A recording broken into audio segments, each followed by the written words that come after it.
আমাদের উপর দিলেন, এমন একটা নির্দেশ আমাদেরকে দিলেন যে নির্দেশটা পালন করা আমাদের জন্য কষ্ট অথবা অসম্ভব। বান্দার জন্য অসম্ভব বা কষ্টকর এমন কোন নির্দেশ আল্লাহ পাক বান্দাকে দিবেন না।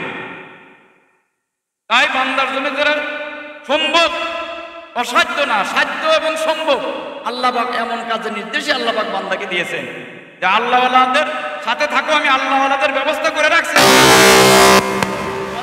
আল্লাহওয়ালাদেরকে এক এক এলাকা ভিত্তিক আমি এক এক কুতুব আবদালকে আমি তৈরি করে রাখছি। দুনিয়ার সবকিছু জিনিস সবকিছুতে ভেজাল আছে, ভেজাল থাকার পরেও কেউ ওই জিনিসটা ব্যবহার করা বাদ দেয় নাই। তেলে ভেজাল, ঘিয়ে ভেজাল, মধুতে ভেজাল, হ্যাঁ সবকিছুতে ভেজাল। ভেজাল বলতে কেউ কোনো মানুষ ওই জিনিসগুলো বাদ দিতে পারে নাই, ব্যবহার করা একবার বন্ধ করতে পারে নাই। ভেজালের পরেও খুঁজে খুঁজে তালাশ করে করে পিওর এবং নির্ভেজাল জিনিস খুঁজে তালাশ করে ওটা ব্যবহার করার জন্য যেমন চেষ্টা করে, অতএব আল্লাহওয়ালা বুজুর্গানে কেরাম আল্লাহ পাক রাখছেন খুঁজে তালাশ করে করে ওই আল্লাহওয়ালাদের সহবত অবলম্বন করতে হবে। এখন কথা হলো যে জুনাইদ বাগদাদি, হাসান বসরি, মুজাদ্দেদ আলফে সানি, আব্দুল কাদের জেলানি তো নাই,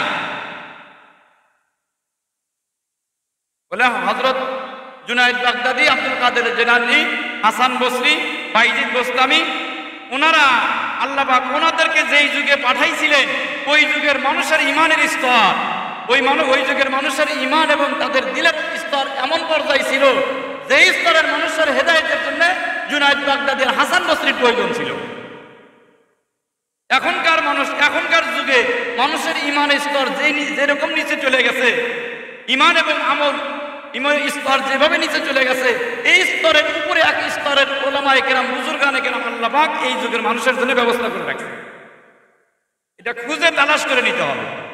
এটা কি করতে হবে? খুঁজে তালাশ করে নিতে হবে। তবে তালাশ করে নিতেই হবে, কারণ আল্লাহওয়ালাদের সহবত ছাড়া মানুষের ভিতরে দিন আসবে না।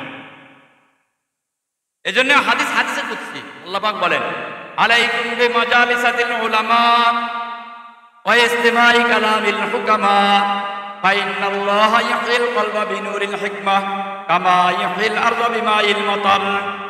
হে দুনিয়ার মানুষ, তোমাদের উপরে হক্কানি উলামায়ে কেরাম আর বুজুর্গানে কেরামের সহবত তোমাদের উপর ওয়াজিব। যেভাবে নাকি আসমানের বৃষ্টির দ্বারা, মুষলধারে বৃষ্টির দ্বারা মরা জমিন তাজা হয়, তদ্রুপ হক্কানি উলামায়ে কেরাম, বুজুর্গানে কেরামের হিকমতি কথার দ্বারা, হিকমতপূর্ণ কথা দ্বারা মরা দিল জিন্দা হয়ে যায়। এজন্য হক্কানি উলামায়ে কেরামের সহবত তোমাদের উপর জরুরি। এজন্য কবি বলেন, রাহে মুরুফু বাস্তে দাজদা তারকামি রাহবারে বুরতানমানি বরজুমি। হে দুনিয়ার মানুষ, তোমার গন্তব্যস্থল হলো জান্নাত, তোমার গন্তব্যস্থল হলো জান্নাত। সেই জান্নাত অনেক দূরে। কত দূরে? আল্লাহ পাক বলেন, ইনদা সিদরাতিল মুনতাহা ইনদাহা জান্নাতুল মাওয়া। আমাদের গন্তব্যস্থল, আমাদের বাপের বাড়ি হলো জান্নাত। আর জান্নাতরা কোথায়? জান্নাতরা হলো সিদরাতুল মুনতাহার উপরে। সিদরাতুল মুনতাহা কোথায়? সিদরাতুল মুনতাহা হলো সপ্তম আসমানের উপরে। সপ্তম আসমান কোথায়? ষষ্ঠম আসমানের উপরে। মোট কথা 7 আসমানের উপর হলো সিদরাতুল মুনতাহা। আর সিদরাতুল মুনতাহার উপরে হলো আল্লাহ পাকের আমাদের জন্য তৈরি করা জান্নাত। আর আল্লাহ পাকের জান্নাত অর্থাৎ আমাদের বাসস্থান যেই জান্নাত, আমাদের বাড়ি, বাপের বাড়ি যে জান্নাত আল্লাহ পাক সৃষ্টি করেছেন, সেই জান্নাতের উপরেই হলো আল্লাহ পাকের কুদরতি আরশ। আরশের তলা আর জান্নাতের তালা হলো এক। আরশের তলা আর জান্নাতের তালা হলো কি? এক। আল্লাহ পাক মহব্বত করে ভালোবেসে আমাদেরকে তার একবারে কুদরতি কদমের নিচে জান্নাতেই থাকতে দিয়েছিলেন। এরপরে বিভিন্ন কারণে, বিভিন্ন হিকমতে আল্লাহ পাক দুনিয়ার জগতে আমাদেরকে পাঠাইছেন। বলছেন যে এই জান্নাত আমনে আমনে পাওয়া যাবে না, যাও দুনিয়ার জগতে যাও, মেহনত করো, মুজাহাদা করো, জানমালের কোরবানি করো, জানমালের কোরবানি আর মুজাহাদা করে তুমি জান্নাত কামাই করে নিয়ে আসো। এমনি এমনি জান্নাত তোমাদেরকে দেওয়া যাবে না, যাও দুনিয়ার জগতে যাও, এই বলে আমাদেরকে দুনিয়ার জগতে পাঠাইছে।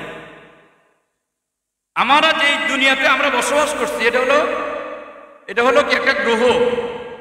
আমরা পৃথিবী নামক একটা গ্রহে কি করি? বসবাস করি। পৃথিবী একটা গ্রহ। পৃথিবী নামক গ্রহ যে দেশে বসবাস করে এই দেশের নাম হলো সৌরজগৎ। পৃথিবী নামক গ্রহ যে দেশে বসবাস করে তার নাম হলো কি? সৌরজগৎ। 15,000 কোটি গ্রহ নক্ষত্র মিলে হয় সৌরজগৎ। এক একটা গ্রহের আয়তন অনেক বিরাট এবং বিশাল। যেমন পৃথিবী নামক একটা গ্রহ, এর আয়তনটা হলো 20 কোটি বর্গমাইল। পৃথিবী নামক গ্রহের আয়তন হলো কত? 20 কোটি বর্গমাইল। পৃথিবী একটা গ্রহ, তদ্রূপ সূর্য একটা নক্ষত্র। এই সূর্য একটা নক্ষত্র, এটার আয়তন আবার এই পৃথিবীর চাইতে 13 লক্ষ গুণ বড়। 13 লক্ষ গুণ হলো বড় সূর্য। এইরকম সূর্য, তারক নক্ষত্র, পৃথিবী, এরকম 15,000 কোটি গ্রহ নক্ষত্র মিলে হলো সৌরজগৎ। এই যে সৌরজগতের ভিতরে যে গ্রহ নক্ষত্র, এটা যেমন একটা থেকে আরেকটা বড়, তদ্রূপ একটা থেকে আরেকটা অনেক দূরে, একটা থেকে আরেকটা অনেক দূরে। এগুলো সব হলো সৌরজগতের ভিতরে। এই সৌরজগৎ 15,000 কোটি গ্রহ নক্ষত্র মিলে হলো সৌরজগৎ। আবার 15,000 কোটি সৌরজগৎ মিলে হলো গ্যালাক্সি। আবার 15,000 গ্যালাক্সি মিলে হলো গ্যালাক্সি গুচ্ছ। এরপরে 15,000 কোটি গ্যালাক্সি গুচ্ছ মিলে হলো মহা গ্যালাক্সি।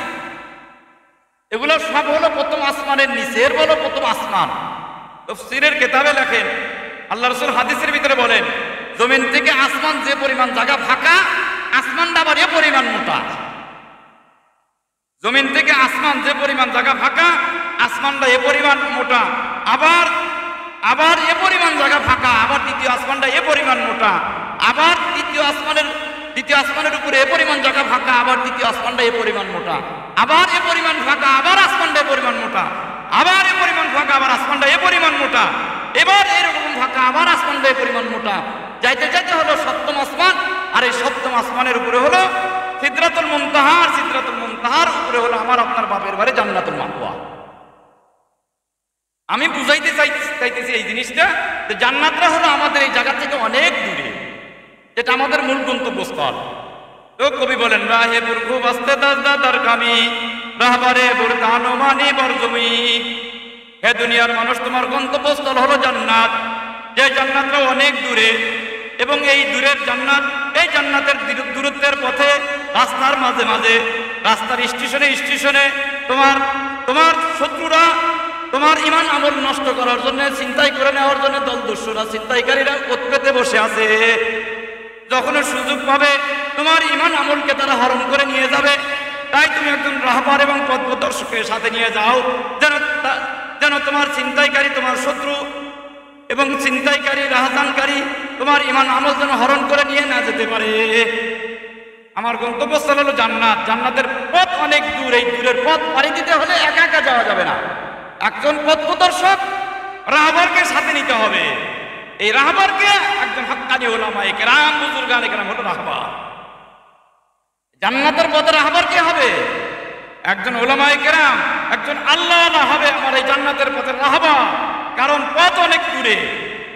এই দূরত্বের পথে পথে, রাজপথের মাঝে মাঝে দলদস্যুরা, চিন্তাইকারীরা পথ পেতে বসে আছে। যখনই সুযোগ পাবে আমার ইমান আমলটা নিয়ে কেড়ে ছেড়ে নিয়ে চলে যাবে, নিয়ে আমাকে জাহান্নামের গর্তে, অর্থাৎ আমাকে ইমান হারা অবস্থায় আমাকে রেখে আমার ইমান আমল চিন্তাই করে তারা নিয়ে যাবে। এজন্য হযরত ইমাম রাজি রাহমাতুল্লাহ আলাইহি ছিলেন একজন বড় বুজুর্গ, বহুত বড় আলেম ইমাম রাজি। উনি আল্লাহ পাক যে এক, এর উপরে 100টা দলিল দিয়ে বই লিখছে। 100টা দলিল দিয়ে হযরত ইমাম রাজি রাহমাতুল্লাহ আলাইহি আল্লাহ পাকের একত্ববাদের উপরে দলিল দিয়ে বই লিখছেন। 100টা দলিল দিয়ে বই লিখছেন। এরপরেও মৃত্যুর সময় শয়তান মানুষের উপরে এসে ইমাম রাজিকে ধোঁকা দিতেছে, ধোঁকা দেয় যে আল্লাহ নাই। নাউযুবিল্লাহ। শয়তান বলে কি আল্লাহ নাই। ইমাম রাজি রাহমাতুল্লাহ আল্লাহ পাক আছেন এবং আল্লাহ পাক একজন। এর উপরে যদি 100টা দলিল দিয়ে বই লিখছেন, এরকম দলিলকে খণ্ডন করে, আর শয়তান ইমাম রাজির ওই দলিলকে খণ্ডন করে। অবস্থা এমন হয়ে গেছে, ইমাম রাজি রাহমাতুল্লাহ রাহবার, ওনার পীর, ওনার আধ্যাত্মিক জগতের ওস্তাদ, ওনার পথ প্রদর্শক, নজমুদ্দিন কবুরা রহমতুল্লাহ আলাইহি দূরদেশ থেকে দেখতেছেন যে আমার ইমাম রাজি সে শয়তানের ধোঁকায় পড়ে বেঈমান হয়ে মারা যেতেছে, পথভ্রষ্ট হয়ে যেতেছে। উনি অন্তর্চক্ষু দ্বারা দেখতেছেন যে আমার ইমাম রাজি বেঈমান হয়ে মারা যেতেছে, তাই দূরদেশ থেকে তিনি অন্তর্চক্ষু দিকে দেখে হুজুর পানি ছিটিয়ে বলতেছেন, হে অতি শয়তান তুই দূর হয়ে যা, হে ইমাম রাজি তুমি বলো আমার আল্লাহ বিনা দলিলে আর। আল্লাহ পাক কুদরতি ভাবে ওই পানিটা শয়তানের গায়ে লাগাই দিয়েছেন, আর ওই আওয়াজটা ইমাম রাজি রহমতুল্লাহ কানে পৌঁছায় দিয়েছেন। ইমাম রাজি রহমতুল্লাহ ওই কানে আওয়াজ পাইয়া ইমাম রাজি রহমতুল্লাহ বলছেন, হে শয়তান দূর হয়ে যা, আমার আল্লাহ বিনা দলিলে আর। কিসের বদৌলতে বলেন? একজন পথপ্রদর্শকের উসিলায়, একজন পথপ্রদর্শকের উসিলায়। এই জন্য কবি বলেন, না কিতাব সে না ওয়াজু সে না জর সে পাইদা, दिन होता है बुजुर्गों की नजर से पैदा, ना दौलत से ना शौकत से ना सुल्तान की हुकूमत से, ये दौलत हाथ में आती है बुजुर्गों की इताअत से। বলে ধন সম্পদের দ্বারা, টাকা পয়সার দ্বারা, প্রতিপত্তির দ্বারা মানুষের ভিতরে দিন আসে না। ধন সম্পদ, টাকা পয়সা, ক্ষমতা, দাপট, প্রভাবের দ্বারা মানুষের ভিতরে দিন আসে না। দিন আসে হক্কানে উলামায়ে কেরাম আর বুজুর্গানে কেরামের সহবতের দ্বারা। ना दौलत से ना शौकत से ना सुल्तान की हुकूमत से, ये दौलत हाथ में आती है बुजुर्गों की इताअत से। ना किताबों से ना वाजू से ना जर से पैदा, दिन होता है बुजुर्गों की नजर से पैदा। মানুষের জীবনে দিন আসে কি? বুজুর্গানে কেরামের নজরের দ্বারা, বুজুর্গানে কেরামের নজরের দ্বারা, সহবতের দ্বারা, নজরের দ্বারাই দিন আসে। সহবতের দ্বারা, নজরের দ্বারা মানুষের ভিতরে কি আসে? দিন আসে। কোন আল্লাহওয়ালা বুজুর্গ যদি কারো উপর নজর দিয়ে দেন, তার জিন্দেগির পরিবর্তন হয়ে যায়, তার জিন্দেগিতে কি হয়ে যায়? পরিবর্তন হয়ে যায়। আল্লাহওয়ালাদের নজরের ভিতরে বড় প্রভাব, আল্লাহওয়ালাদের নজরের ভিতরে কি আছে? বিরাট প্রভাব আছে। কোন আল্লাহওয়ালা বুজুর্গ যদি কারো দিকে একটু তাকান, তাহলে তাকানের সাথে সাথে তার ভিতরের গুনার মরিচিকা, গুনার দাগ, গুনার ময়লা আল্লাহওয়ালাদের ওই চোখের দৃষ্টির ওই তাসিরের সাথে, অর্থাৎ চোখের দৃষ্টি হল আগুন, ওই তার চোখের দৃষ্টির ভিতরে ছিল নূর, ওই নূরের তাজাল্লিতে পুরে গুনার ময়লা পুরে সরকার হয়ে যায়, আর তার দিলের ভিতরে নূর পয়দা হয়ে যায়। ইমানের নূর, হেদায়েতের নূর, আমলের নূর পয়দা হয়ে যায়। এই কথাটাকেই বোঝানো হয়েছে এভাবে, না কিতাবু সে না ওয়াজু সে না জর সে পয়দা, দিন হতা হয় বুজুর্গোं की নজর সে পয়দা। মানুষের জীবনে দিন আসে বুজুর্গানে কেরামের নজরের দ্বারা। আমরা একটা জিনিস বুঝি যে মানুষের খারাপ মানুষের একটা নজর, এটা আমরা বুঝি যে এই সমস্ত মানুষ খারাপ, খারাপ মানুষের নজরে অনেক জিনিস নষ্ট হয়ে যায়। মানুষের নজরে অনেক জিনিস কি হয়ে যায়? নষ্ট হয়ে যায়। আমার কাছে অনেক মানুষ পানি নিতে আসে, ইয়েছে হুজুর গায়ে এটা এখন ভালো দুধ দেয় না, এখন লেট দেয়। আর কেউ কেউ মনে হয় নজর দিচ্ছে, কেউ মনে হয় কি করছে? নজর দিচ্ছে। ভালো লাউ গাছে লাউ ধরতেছিল, হঠাৎ লাউ ধরা বন্ধ, এখন সব নষ্ট হয়ে যায়, এসে নজর লাগছে।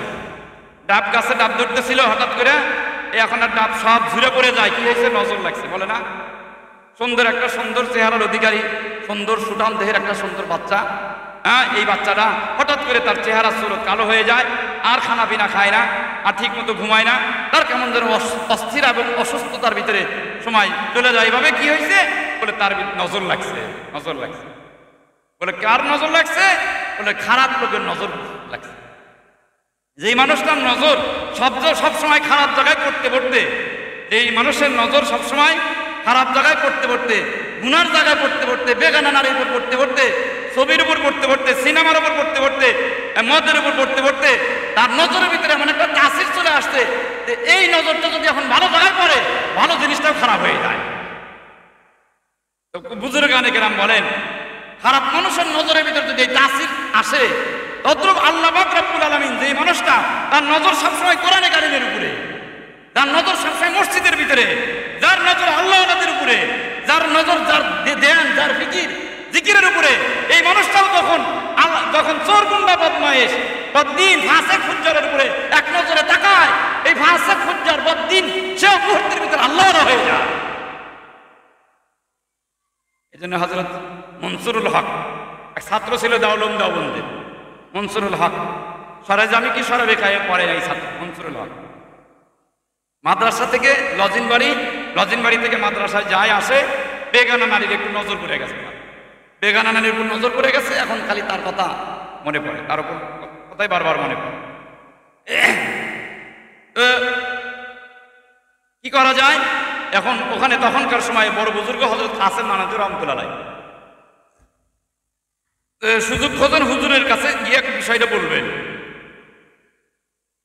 এক সময় দেখেন হুজুর ফজরের নামাজ পড়ে রুমে গেছে, মোরাকাবা বসবে, এখন জিকির করবে, এমন অবস্থায় উনি যা পাশে বসতেন যে হুজুর হঠাৎ আমার ভিতরটা এখন নষ্ট হয়ে গেছে গা। কেন? বলে আমি তো এখন ওই বেগানা একটা নারীর কথা বারবার মনে হয়, বারবার স্মরণ হয়। এই স্মরণ হইতে এত স্মরণ হয় যে তারই কথা সব সময় মনে পড়ে। এমনকি নামাজের মধ্যেও কেরাত, মুখে কেরাত আসে না, তার নামটা বারবার আসে। আগে তো আমার দিন দুনিয়া ধ্বংস হয়ে গেছিল, এখন তো আমার দিনও ধ্বংস হয়ে গেল গা, আমার দিনও বরবাদ হয়ে গেল গা, আমার সবকিছু ধ্বংস হয়ে গেল গা। মনসুরুল হক উনি বলেন যে তখন হুজুর একটু আমার মাথার উপর একটু হাত বুলাইলেন, একটু হাত বুলাইলেন আর একটু তাকাইলেন। এই তাকানোর দ্বারা, একটু হাত বুলানোর দ্বারা মনে হইল যে আমার ভিতরে একটা কি একটা ভারী জিনিস ছিল, ওটা চলে গেল গা, শরীরটা একটা পাতলা হয়ে গেল গা, আর দিলের ভিতরে কেমন একটা নূর চলে আসলো, অদৃশ্যের পথটা আমার থেকে সরে গেল।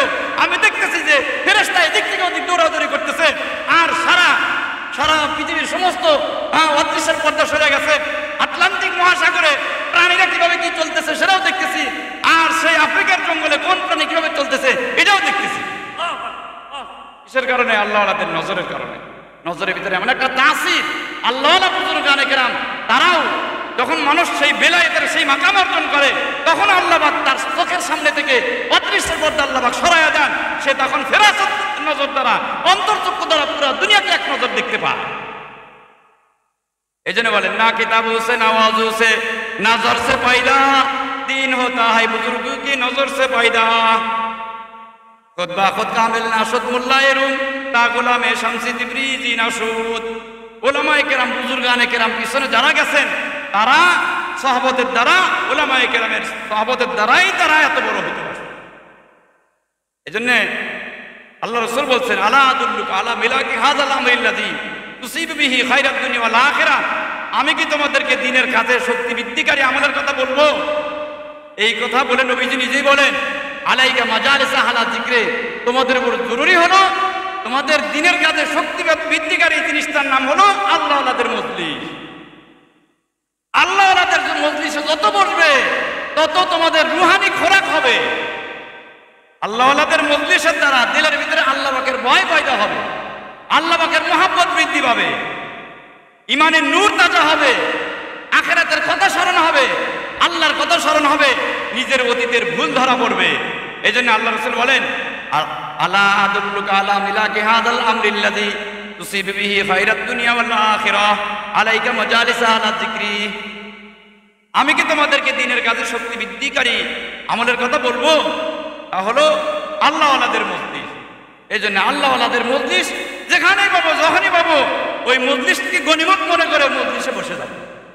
যত কষ্টই হোক আল্লাহওয়ালাদের মজলিসে, আল্লাহওয়ালাদের সহবতে বসার চেষ্টা করো। কারণ আল্লাহওয়ালাদের মজলিস, আল্লাহওয়ালা বুজুর্গানে কেরামের সহবত উলামায়ে কেরামের উপর ওয়াজিব। এর দ্বারা মানুষের ইমানের হালত পরিবর্তন হয়। এই জন্য আল্লাহওয়ালা, আবার যাকে তাকে আল্লাহওয়ালা মনেও করা যাবে না, যাকে তাকে আল্লাহওয়ালা মনেও করা যাবে না। আল্লাহওয়ালা চিনে তার সহবতে যেতে হবে, আল্লাহওয়ালা চিনে তার সান্নিধ্যে থাকতে হবে, আল্লাহওয়ালা চিনে তাকে পথপ্রদর্শক মানতে হবে।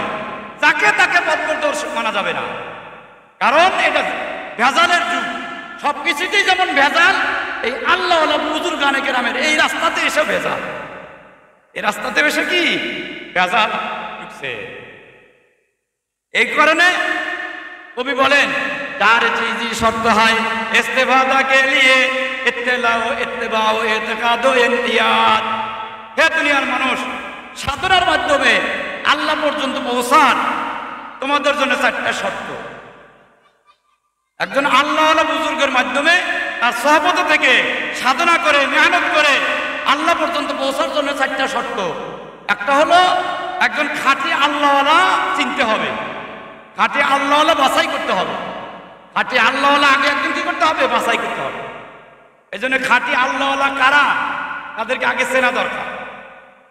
এই জন্য আল্লাহ পাক রব্বুল আলামিন কোরআন মাজিদে যেমন বলেছেন ইয়া আইয়ুহাল্লাযীনা আমানু তাকুল্লাহা ওয়া কুনু মা'আস সাদিকিন। হে আমার ইমানদার বান্দারা, তোমরা আল্লাহকে ভয় করো আর সাদিকিনদের সাথে থাকো। এখন সাদিকিন কারা? তাদের পরিচয় আল্লাহ পাক তুলে ধরছেন যে এই গুণগুলা যাদের ভিতরে পাবে তারাই হবে সাদিকিন। কোরআনে কারিমের আয়াতে আল্লাহ পাক গুণগুলো বলেন, লাইসাল বিররু আন তুওয়াল্লু ওয়ুজুহাকুম কিবলাল মাশরিকি ওয়াল মাগরিব ওয়ালাকিন্নাল বিররা মান আমানা বিল্লাহি ওয়াল ইয়াউমিল আখির ওয়াল মালাইকাতি ওয়াল কিতাবি ওয়ান নাবিয়্যিন ওয়া আতাল মালা আলা হুব্বিহি যাবিল কুরবা ওয়াল ইয়াতামা ওয়াল মাসাকিন ওয়া ইবনিস সাবিল ওয়া আতিজাল কুরবা ওয়াল মিসকিনা ওয়া ইবনাস সাবিল ওয়া আকামাস সালাতা ওয়া আতাজ যাকাতা ওয়াল মুফুনা বিআহদিহিম ইযা আহাদু والصابرين في البأساء والضراء وحين البأس أولئك الذين صدقوا وأولئك هم المتقون। আল্লাহ পাক এই আয়াতের ভিতরে বলেন পাঁচটা গুণ যাদের ভিতরে থাকবে তারাই হবে সাদিকিন। পাঁচটা গুণ যাদের ভিতরে থাকবে তারাই হবে কি? সাদিকিন। পাঁচটা গুণ কি কি? বলে এক নম্বর ঈমানিয়াত, যার ভিতরে পুরোপুরি ঈমানিয়াতের গুণ থাকবে। দ্বিতীয় নম্বর যার ভিতরে ইবাদতের গুণ থাকবে। তৃতীয় নম্বর যার ভিতরে মুআমালাতের গুণ পুরোপুরি থাকবে। চার নম্বর যার ভিতরে মুআশারাতের গুণ থাকবে। পাঁচ নম্বর যার ভিতরে আখলাকিয়াতের গুণ থাকবে। আল্লাহ পাক বলেন উলাইকা আল্লাযিনা সাদাকু, এরাই হলো প্রকৃত সত্যবাদী, এরাই হলো আল্লাহওয়ালা। এরাই হলো কি? আল্লাহওয়ালা। আল্লাহওয়ালার পরিচয় কোরআনে কারিমের আয়াতে আল্লাহ পাক বলেছেন। আমরা আর একটা বিষয় আমরা জানি যে আমরা নামাজের ভিতরে আমরা আল্লাহ পাকের কাছে সিরাতে মুস্তাকিমের প্রার্থনা করি, আল্লাহ তুমি আমাদেরকে সরল সঠিক পথ প্রদর্শন করো, সরল সঠিক পথে আমাদেরকে অটল অবিচল রাখো। এই তো আমরা করি না নামাজের ভিতরে সিরাতে মুস্তাকিম।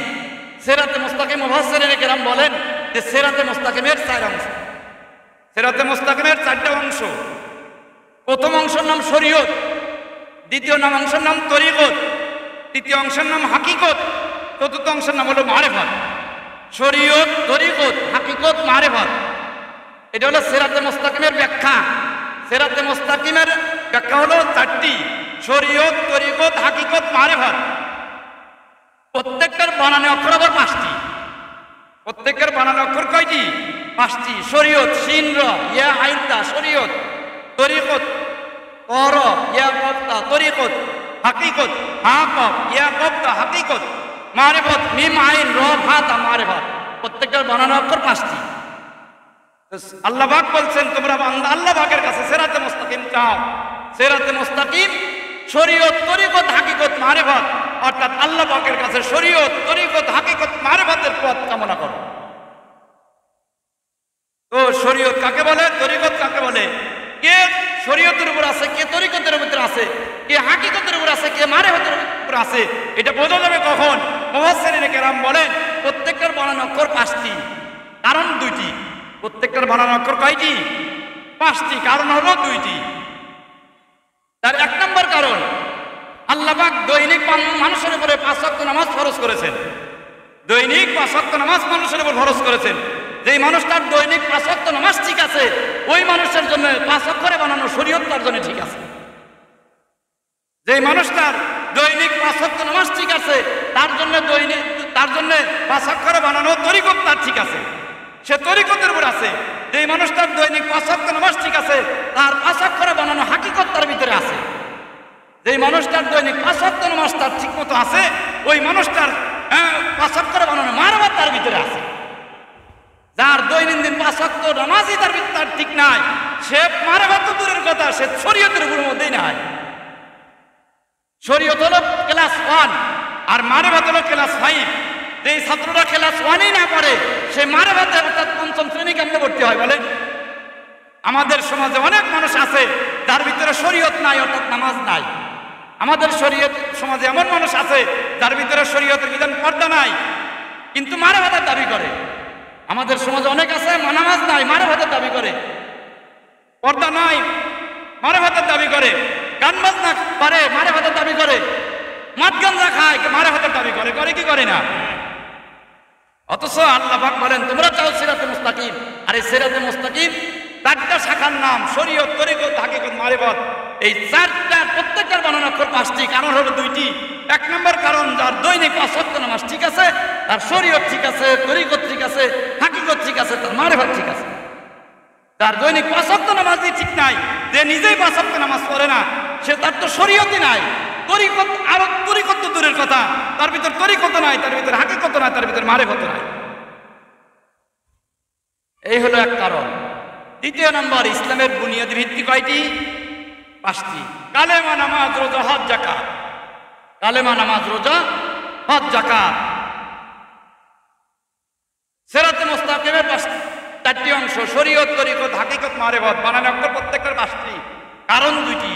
দ্বিতীয় কারণ, ইসলামের বেনা 5টি। ইসলামের বেনা 5টি। কালেমা, নামাজ, রোজা, হজ, যাকাত। মুফাসসিরিনে কেরাম বলেন, শরীয়ত, তরিকত, হাকিকত, মারেফত প্রত্যেকটার বানানো অক্ষর 5টি। কারণ 2টি। দ্বিতীয় কারণ, যে ব্যক্তির ইসলামের বুনিয়াদি ভিত্তি 5টি, যার ঠিক আছে ওই ব্যক্তির শরীয়ত ঠিক আছে। ইসলামের বুনিয়াদি ভিত্তি যার ভিতর ঠিক আছে ওই ব্যক্তির তরিকত ঠিক আছে। ইসলামের বুনিয়াদ 5টি ভিত্তি যার ভিতর আছে ওই ব্যক্তির হাকিকত আছে। ইসলামের বুনিয়াদি 5টি ভিত্তি যার ঠিক আছে ওই ব্যক্তির মারেফত অর্জন হয়েছে। আমাদের সমাজে অনেক আছে, হজ ফরজ, হজ হয় না, হজ করে নাই, হজ না করে মারেফতের দাবি করে, হজ না করে মারেফতের দাবি করে, নামাজ না পড়ে মারেফতের দাবি করে। মারেফত মানে আল্লাহর সাথে এমন এক আধ্যাত্মিক সম্পর্ক হওয়া, যে সম্পর্কের দ্বারা বান্দা আল্লাহর রুহানি সম্পর্ক, অর্থাৎ বান্দা রুহানি ভাবে আল্লাহর সাথে মুলাকাত আর দিদার লাভ করা, সম্পর্ককে বলা হয় মারেফত। শরীয়ত মানে চলার পথের নিয়ম কানুন, চলার পথের বিধান, আল্লাহ পাক আল্লাহকে পাওয়ার চলার পথের বিধানকে বলা হয় শরীয়ত। আল্লাহকে পাওয়ার চলার পথের বিধিবিধান পালন করার নাম হলো শরীয়ত। আল্লাহ পাকের বিধিবিধান পালন করা লাগে আল্লাহকে পাওয়ার পথে, এর নাম হলো তরিকত। তরিকত মানে রাস্তা, রাস্তা মানে আল্লাহকে পাওয়ার বিধান পালন করতে হবে কোন জায়গায়? আল্লাহকে পাওয়ার রাস্তার উপরে। আল্লাহকে পাওয়ার রাস্তায় আল্লাহ পাকের বিধান পালন করতে হবে। মানুষ যখন আল্লাহকে পাওয়ার রাস্তায় চলতে চলতে আল্লাহ পাকের বিধান পালন করবে, তখন তার ভিতরে একটা বাস্তব উপলব্ধি তৈরি হবে, এর নাম হলো হাকিকত। এর নাম হলো কি? হাকিকত। বাস্তব উপলব্ধিকে বলা হয় হাকিকত। মানুষ তখন আল্লাহকে পাওয়ার পথে থেকে থেকে আল্লাহ পাকের পক্ষে থেকে যাবতীয় বিধান পালন করতে করতে বাস্তব উপলব্ধি যখন তৈরি হবে, তখন এক সময় ওই বান্দার সাথে আল্লাহ পাকের রুহানি দিদার নসিব হবে। এর নাম হলো মারেফাত। এর নাম হলো কি? মারেফাত। এর নাম হলো মারেফাত। এটা হলো সিরাতে মুস্তাকিম। এই জন্যে আল্লাহওয়ালাদের চিনতে হবে কেমনে?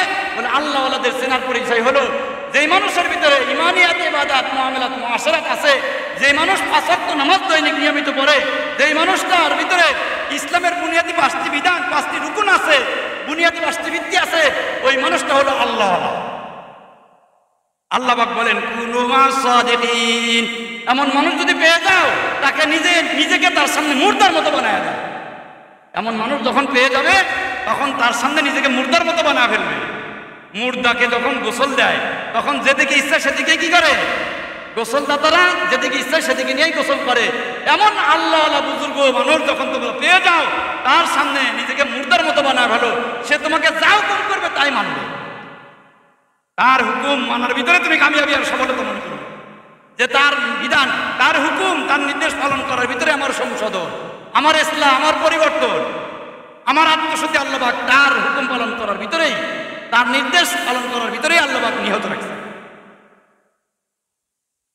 আল্লাহকে পাওয়ার পথ, আল্লাহকে পাওয়ার পথ বলতেছিলাম। এই জন্যে প্রথমে হলো আল্লাহওয়ালাদেরকে চেনা, আল্লাহওয়ালাদেরকে চিনতে হবে। আল্লাহওয়ালাদের চেনা এটাও একটা প্রথম কাজ। প্রথমে হলো আল্লাহওয়ালাদেরকে চেনা, এই চিনতে যায় ভুল করে। আর আল্লাহওয়ালাদের দ্বিতীয় আর একটা পরিচয় আছে। আল্লাহ পাক কোরআন কারিমে বলেন, ইয়া আইয়ুহাল্লাযীনা আমানুত্তাকুল্লাহ কুল ইন কুনতুম তুহিব্বুনাল্লাহ ফাত্তাবিউনি ইউহিব্বুকুমুল্লাহ ওয়া ইয়াগফির লাকুম যুনুবাকুম আল্লাহু গফুরুর রহিম। আল্লাহ পাক বলেন, হে নবী, আপনি মুমিনদেরকে বলে দেন, তোমরা যদি আল্লাহকে ভালোবাসো তাহলে আমার অনুসরণ করো। আল্লাহ পাক বিনিময়ে আল্লাহ পাক তোমাদেরকে ভালোবাসবে। আল্লাহ পাক ভালোবাসবেন না, আল্লাহ পাক তোমাদেরকে বন্ধু বানায় নেবেন। আল্লাহ পাক তোমাদেরকে বেলায়েতের মাকাম দান করবে। আল্লাহ পাক তোমাদেরকে বেলায়েতের মাকাম দান করবেন, অর্থাৎ ওলি আল্লাহ বানাইবেন। আল্লাহ পাক বান্দাকে ওলি আল্লাহ বানান তখন বান্দা যখন নবীর সুন্নাত পালন করে। তাই যেই মানুষের ভিতরে সুন্নাত নাই, ওই মানুষ আল্লাহওয়ালা না। আর যেই মানুষের মাথার তাদি থেকে নিয়ে পায়ের তালু পর্যন্ত, তথা পায়ের তালু থেকে নিয়ে মাথার চাঁদি পর্যন্ত, জন্ম থেকে নিয়ে মৃত্যু পর্যন্ত, ঘুম থেকে ওঠা থেকে নিয়ে রাত্রিতে ঘুমান পর্যন্ত, ব্যক্তি জীবন থেকে নিয়ে আন্তর্জাতিক জীবন পর্যন্ত, জীবনের প্রতিটা ক্ষেত্রে, প্রতিটা পদক্ষেপে, প্রতিটা স্তরে আল্লাহর হুকুম, আল্লাহ নবীজির তরিকার, নবীজির সুন্নাত যার ভিতরে থাকবে, সেই হলো আল্লাহওয়ালা। সেই হলো কি আল্লাহওয়ালা। এটা আল্লাহওয়ালাদের পরিচয় তুলে, আল্লাহওয়ালাদের পরিচয়, যে যার ভিতরে সুন্নত যত বেশি থাকবে সে তত বড় আল্লাহওয়ালা। যে যার ভিতরে যত সুন্নত থাকবে সেই হলো কি আল্লাহওয়ালা। এই জন্য সুন্নত ছাড়া, নবীর সুন্নত ছাড়া কেউ আল্লাহওয়ালা হইতে পারবে না। খেলাফে পায়াম্বার কাছেরা গুজিদ কে হারগেজ বা মঞ্জিল না খাহাদ রাসিদ। পয়গম্বর নবীজির সুন্নত বাদ দিয়ে কেউ আল্লাহওয়ালা কি হইতে পারবে না। এই জন্য নবীর সুন্নতের মাধ্যমে বান্দা আল্লাহর ওলি হয়ে যায়। যে যত সুন্নত পালন করবে সে তত আল্লাহর নৈকট্য অর্জন করবে। এই জন্য সুন্নত, যার ভিতরে যত সুন্নত বেশি থাকবে বলে সেই তত আল্লাহর সাথে তার আল্লাহ পাকের মাহবুব ব্যক্তি। এই জন্য আল্লাহওয়ালাদের পরিচয় কি বলে, যার ভিতরে নবীজির সুন্নত যত বেশি আছে বলে সে তত আল্লাহ পাকের বেশি প্রিয় ব্যক্তি। যদিও কোনো কেরামতি দেখায় না, তার ভিতরে কোনো কেরামতি নাই, সবচাইতে বড় কেরামতি হলো সে দিনের উপরে, সুন্নতের উপরে ইস্তেকামাত থাকা। আল ইস্তেকামাতু খায়রুম মিন আলফি কেরামতিন। হাজার হাজার কেরামতি দেখানোর চাইতে মৃত্যু পর্যন্ত, মৃত্যু পর্যন্ত দ্বীন ও ঈমানের উপরে, শরীয়ত এবং সুন্নতের উপরে অটল এবং অবিচল থাকা হলো সবচাইতে বড় কেরামতি। এই জন্য বুজুর্গানে কেরাম বলেন, কোনো মানুষকে যদি আকাশে উঠতে দেখো, পানির উপরে হাঁটতে দেখো, কিন্তু তার ভিতরে নবীর সুন্নত না থাকে, তাহলে তাকে আল্লাহওয়ালা মনে করবে না, সে হয়তো ভণ্ড। সে ভণ্ড, কোনো জাদু জানে, কোনো মন্ত্র জানে, সেই মন্ত্র দিয়ে সে আকাশে ওড়ে, পানিতে হাঁটে। আর কোনো মানুষ যদি আকাশে উঠতে পারে না, পানিতে হাঁটতে পারে না, কিন্তু তার ভিতরে নবীজির সুন্নত আছে, পায়ের তালু থেকে নিয়ে মাথার চাঁদি পর্যন্ত নবীর সুন্নত, বুজুর্গানে কেরাম বলেন সেই আল্লাহওয়ালা। যদিও সে কেরামতি দেখাইতে পারে না, তার পক্ষে থেকে বড় কেরামতি হলো তার ভিতরে নবীজির সুন্নত বাস্তবায়িত আছে। এটা হলো আর একটা পরিচয়, আল্লাহওয়ালাদের আর এক পরিচয়। যার ভিতরে যত সুন্নত থাকবে সে তত বেশি আল্লাহ পাকের নিকট্য অর্জন করবে। আর একটা পরিচয় আল্লাহওয়ালাদের, আল্লাহওয়ালাদের আর একটা পরিচয় হলো যে আল্লাহওয়ালা যারা হবে বলে তাদের সহবতের দ্বারা মানুষের জিন্দেগি পরিবর্তন হবে। বলে বৃক্ষ তোমার নাম কি ফলে পরিচয়, পীর তুমি হক্কা বন্ড মুরিদের আমলে পরিচয়। যেই পীরের হাতে বায়াত হওয়ার দ্বারা, যেই মুরিদ আগে বেনামাজি ছিল, বায়াতের হরে এখন আর নামাজ ছাড়ে না, নামাজ পড়া শুরু করছে, পর্দাহীন ভাবে চলছে, এখন পর্দা পালন করা শুরু করছে, আগে রোজা রাখতে না এখন রোজা রাখা শুরু করছে, বলে এটাই প্রমাণ যে পীর হক। বৃক্ষ তোমার নাম কি ফলে পরিচয়, পীর তুমি হক না বন্ড মুরিদের আমলে পরিচয়। যেই পীর এবং আল্লাহওয়ালার সহবতে থাকার দ্বারা মুরিদের আমলের পরিবর্তন হয়, তাহলে বোঝা যায় এই পীর হক। পীর কি হক। আর যেই পীরের মুরিদ হওয়ার দ্বারা মুরিদের আমলের কোনো পরিবর্তন আসে না, মুরিদের কোনো পরিবর্তন আসে না, আমলের দ্বারা আমলের ভিতরে কোনো পরিবর্তন আসে না, তাহলে সে পীর কিনা হক না, পীর ভণ্ড। এটা আর একটা পরিচয়, এটা আর একটা চেনার উপায়। আরো একটা চেনার উপায় আছে, আর একটা চেনার উপায় আছে, এটা শুনবেন। হক্কানি পীর, যে হক্কানি পীররা চায় সবসময় মুরিদকে আল্লাহর সাথে পরিচয় করে দিতে, মুরিদের সম্পর্ক যেন আল্লাহর সাথে সম্পর্ক হয়, এই চিন্তায় বিপদ থাকে। হক্কানি পীর, হক্কানি বুজুর্গানে কেরাম সবসময় এই চিন্তায় বিপদ থাকে যে আমার এই মুরিদ কিভাবে আল্লাহর সাথে তার সম্পর্ক হয়, আল্লাহর সাথে তার পরিচয় লাভ হয়, এই চিন্তায় বিপদ থাকে। আর বাতিল পীর, বন্ড পীরেরা চিন্তায় আর এই চিন্তায় গবেষণায় বিপদ থাকে যে আমার মুরিদানদের পকেটের সম্পদ কিভাবে ছিনায় নেওয়া যায়, তার পকেটের ধন সম্পদ কিভাবে কি ছিনায় নেওয়া যায়, ওরসের নামে, বিভিন্ন মান্যতের নামে, বিভিন্ন নজর নিয়াজের নামে মুরিদানদের ধন সম্পদ ছিনায় নেওয়া যায় কেমনে, এই চিন্তাই থাকে বন্ড পীর, বাতিল পীর। আর হক পীর এই চিন্তাই থাকে আমার মুরিদানরা কিভাবে আল্লাহর সাথে সম্পর্ক কায়েম হয়, আমার মুরিদানরা কিভাবে আখিরাতমুখী হয়, আমার মুরিদানরা কিভাবে আল্লাহর সাথে সম্পর্ক কায়েম হয়, এই চিন্তায় বিভোর থাকে হক্কানি। দেখেন না আমাদের বুজুর্গ মাওলানা মুফতি আব্দুল গফর সাহেব, দেখেন না, আলহামদুলিল্লাহ, দেখেন তার দিলের ভিতরে দুনিয়ার কোনো লোভ আছে দেখছেন? আল্লাহ, যারা পরিমাণও দুনিয়ার প্রতি কোনো লোভ নাই, লালসা নাই, কত যায় হুজুরের ইস্তেমায়, কোনো সময় বলে না মাদ্রাসার এই হালত, এই অবস্থা, এই হালত পর্যন্ত প্রকাশ করে না মাদ্রাসার কথা। হ্যাঁ, আমরা যাই আরো সেখানে, আমরা যাই ওয়াজ নসিহত শুনে আরো ওখানকার খিচুড়ি খাইয়া চলে আসি। হুজুর বলে না অন্তত পক্ষে খিচুড়ি যে খাইয়া গেলেন সেই টাকাটা দিয়ে যান। বুঝুন না, বলছে আপনাদের বলছে কোনো সময়। কত বড় আল্লাহ আল্লাহ মানুষ। এই যে সেদিন ইস্তেমা গেল, কি বয়ান, তা কি এলমি বয়ান, কি গভীর মারেফাতি কথা, আল্লাহু আকবার। এটা আমাদের এই দক্ষিণবঙ্গের মানুষের জন্য যে কত বড় নিয়ামত, এটা আমরা এখন বুঝতেছি না, পরে বুঝব। আমাদের জন্য আল্লামা মুফতি আব্দুল গফর সাহেব হুজুর দামাত বরকাতুহুম, আল্লাহ পাক হুজুরের হায়াতের ভিতরে বরকত দান করুন। আমাদের সামনে আরেকজন বুজুর্গ আসতেছেন, আল্লামা খলিল আহমদ কুরাইশি দামাত বরকাতুহুম। উনি আধ্যাত্মিক জগতের একজন রাহাবা। ওনার কথাগুলো ওয়াজ ও নসিহত আমরা গুরুত্ব সহকারে, মনোযোগ সহকারে শুনবো।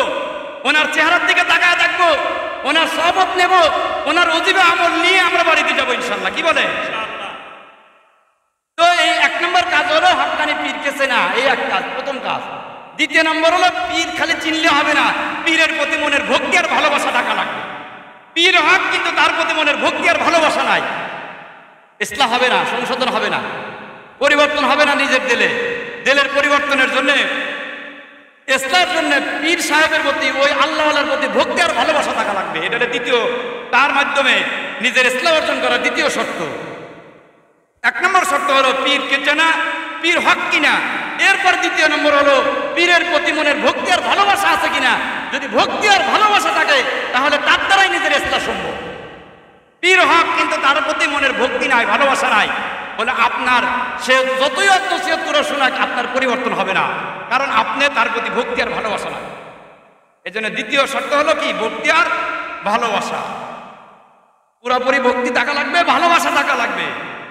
এই জন্যে হক্কানি উলামায়ে কেরাম, বুজুর্গানে কেরামের প্রতি মনের ভক্তি এবং ভালোবাসা। আল্লাহ রাসূল বলেন, কুনু আলিমান আও মুতাআল্লিমান আও মুহিব্বান আও মুঈনান ওয়া লা তাকুনু খামিসা। হে দুনিয়ার মানুষ, তোমরা হয়তো আলেম হও, না হলে একজন আলেমের ছাত্র হও, না হলে একজন আলেমকে মহব্বতকারী হও, না হলে একজন আলেমকে সাহায্যকারী হও।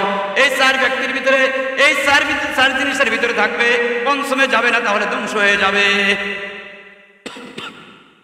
এই জন্যে উলামায়ে কেরামকে ভক্তি এবং ভালোবাসা, বিশেষ করে আমের যার ইমান আমল আমার পছন্দ, যার আমল পছন্দ, যার চলাফেরা আমার পছন্দ, বলে তাকে ওই রকম ভক্তি করা, ভালোবাসা, যে তার ইসলামটা আমার ইসলাম আল্লাহ তার ভিতর, তার মাধ্যমে রাখছে। দ্বিতীয় নম্বর শর্ত হলো পীরের প্রতি, বুজুর্গানে কেরামের প্রতি ভক্তি আর ভালোবাসা। 3 নম্বর শর্ত হলো ভক্তি আছে, পীর হক ও আল্লাহওয়ালা বুজুর্গ, এটা বাছাই করছি এবং আমার তার প্রতি ভক্তি ভালোবাসাও আছে। 3 নম্বর শর্ত হলো তার কাছে আমার মনের রোগের কথা সব খুলে বলতে হবে। আমার নিজের যদি ইসলাম করতে চাই, পরিবর্তন করতে চাই, তাহলে মনের যা রোগ আছে, অন্তরের রোগ, এই অন্তরের রোগের কথা সব বলতে হবে। হুজুর আমি তো মিথ্যা কথা ছাড়তে পারি না, বলতে হবে খোলামেলা। কোনো রুগী যদি ডাক্তারের কাছে রোগের কথা না বলে, গোপন করে, তাহলে তো কি তার রোগ ভালো হওয়ার সম্ভাবনা আছে? বলে, রুগীর যেমন ডাক্তারের কাছে রোগ গোপন করলে যেমন তার সুস্থতার সম্ভাবনা নাই, তদ্রূপ রুহানি লাইনের রুগী সে যদি রোগের কথা আল্লাহওয়ালাদের কাছে গোপন করে, প্রকাশ না করে, তাহলে তার ইসলাম সংশোধনের কোনো সম্ভাবনা নাই। এজন্য উলামায়ে কেরামের কাছে, আল্লাহওয়ালাদের কাছে নিজের রোগের কথা বলতে হবে। হুজুর আমি মিথ্যা কথা বলার অভ্যাস, হুজুর আমার মাঝে মাঝে মিথ্যা কথা চলে আসে, হুজুর আমি গীবতের অভ্যাস, গীবত চলে আসে, হুজুর আমার দ্বারা জুলুমের অভ্যাস, জুলুম হয়ে যায়, হুজুর আমার দ্বারা চোখের নজরের গুনাহ হয়ে যায়, হুজুর আমার দ্বারা বদগুমানির গুনাহ হয়, হুজুর আমি আমার ভিতরে অহংকার আছে। এই রোগ, অন্তরের রোগের কথা একবারে আধ্যাত্মিক রাহবার যিনি হবেন, আল্লাহওয়ালা যিনি হবেন, যিনি আমার পথ প্রদর্শক, তার কাছে কোনো কিছু গোপন করা যাবে না, খোলামেলা ভাবে সবকিছু তার কাছে প্রকাশ করে দিতে হবে। আমি তার কাছে আমার রোগের কথা ডাক্তারের কাছে যেমন গোপন করি না, বলি, তদ্রূপ আধ্যাত্মিক রাহবার। কারণ আমরা কোন জায়গার পথিক বলেন? জান্নাতের পথের পথিক। আগেই বলছি, এই জান্নাতের পথে চলতে গেলে একজন রাহবার অবশ্যই সাথে নিয়ে যেতে হবে। এই রাহবার যে, এই রাহবার আমার ভিতরে সব কিছু তাকে খুলে বলতে হবে, এমন বলতে হবে যেমন আমার সব কিছু তার কাছে যেমন এক্স রে মেশিনের মতো লাগে। এক্সরে মেশিন, অর্থাৎ আমার ভিতরে কি আছে না আছে এটা যেন তার চোখের সামনে স্পষ্ট হয়ে যায়, এটা সম্পূর্ণ তার এলেমে যায়, যার কারণে সে যেন যখন যা ইচ্ছা আমার জন্য কি ওষুধ লাগবে এটা বুঝে জেনে তিনি ওই অনুপাতে যেন ওষুধ সময় মতো দিতে পারেন। এই জন্য আমার সার্বিক অবস্থা তাকে জানাইতে হবে। এই জন্য 3 নম্বর শর্ত, 3 নম্বর শর্ত হলে কি, নিজের রোগের কথা আল্লাহওয়ালা আমার যে আধ্যাত্মিক রাহবার তার কাছে খোলামালা ভাবে বলতে হবে। এই হলো 3 নম্বর শর্ত। 4 নম্বর শর্ত, ডাক্তার যেমন ডাক্তারের কাছে যেমন রোগের কথা বলার পরে ডাক্তার অনেক সময় তিতা ওষুধও দেয়, অনেক সময় মিষ্টি ওষুধ দেয়, অনেক সময় খাওয়া কষ্ট এমন ওষুধও দেয়। তদ্রূপ আমি আমার আধ্যাত্মিক রাহবারের কাছে আমি আমার মনের রোগের কথা, দিলের রোগের কথা সবকিছু খুলে বললাম। এরপরে উনি আমার ইসলামের জন্য, আমার সংসারের জন্য অনেক সময় আমার কষ্টজনক আমলের কথা বলবে, যে আমলটা করা আমার জন্য কষ্টকর মনে হবে। এমন একটা অজিবা দিবে যে অজিবাটা আমার জন্য পালন করাটা তিতা মনে হবে, কষ্ট মনে হবে। বলে ডাক্তারের ওষুধ নিতে হওয়ার পরে যখন আমি খাই, বলে ওই রকম আমার আধ্যাত্মিক রাহবারের অজিবা আমল কষ্টও যদি হয় তারপরে আমল পালন করা আমার জন্য জরুরি। কারণ কি, আমি আধ্যাত্মিক জগতের একজন পথের পথিক, আমি আধ্যাত্মিক লাইনের একজন পথের প্রতীক। নিজের অন্তরাত্মাকে পরিশুদ্ধ করার জন্য, আমি এই পথে সাধনা করার জন্য আমি অগ্রগামী হয়েছি, আমি অগ্রসর হয়েছি। এই জন্য আমার যেমন মনের কথাগুলা, মনের রোগের কথা বলতে হবে, সাথে সাথে উনি যে চিকিৎসাপত্র দেন ওই চিকিৎসাপত্র আমার গ্রহণ করতে হবে। এইভাবে যদি চলি তাহলে একজন হক্কানি ওলামায়ে কেরাম, বুজুর্গানে কেরামের সহবতের দ্বারা আমার পরিবর্তন হবে, আমার পরিবর্তন হবে। কতদিন পর্যন্ত সহবতে থাকতে হবে? আল্লাহ রাসূল বলেন, কুনু মাহুম লিতাকুনু মিসলাহুম, যতক্ষণ পর্যন্ত একজন আল্লাহওয়ালার সমপর্যায় না হবে, তার মতো যতক্ষণ পর্যন্ত না হবে ততক্ষণ পর্যন্ত তার সঙ্গে থাকতেই থাকবে, তার সংস্পর্শে থাকতেই থাকবে, তার সঙ্গেই থাকবে, তার সহবত অবলম্বন করতেই থাকবে। কতক্ষণ পর্যন্ত? বলে যতক্ষণ পর্যন্ত তার মতো না হব। এই জন্যে আমি বলছিলাম যে আমরা যেহেতু কিয়ামতের আগের উম্মত, আমাদের পরে আর কোনো নবী আসবে না, আমাদের নবীর পরে কোনো নবী আসবে না, আমরা উম্মত, আমরা আমাদের পরে আর কোনো উম্মত আসবে না।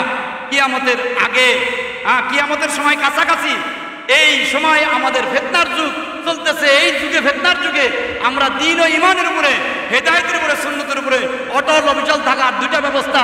একটা হলো আল্লাহওয়ালাদের সহবত, 2য় নম্বর হলো দাওয়াত তাবলীগের মেহনত।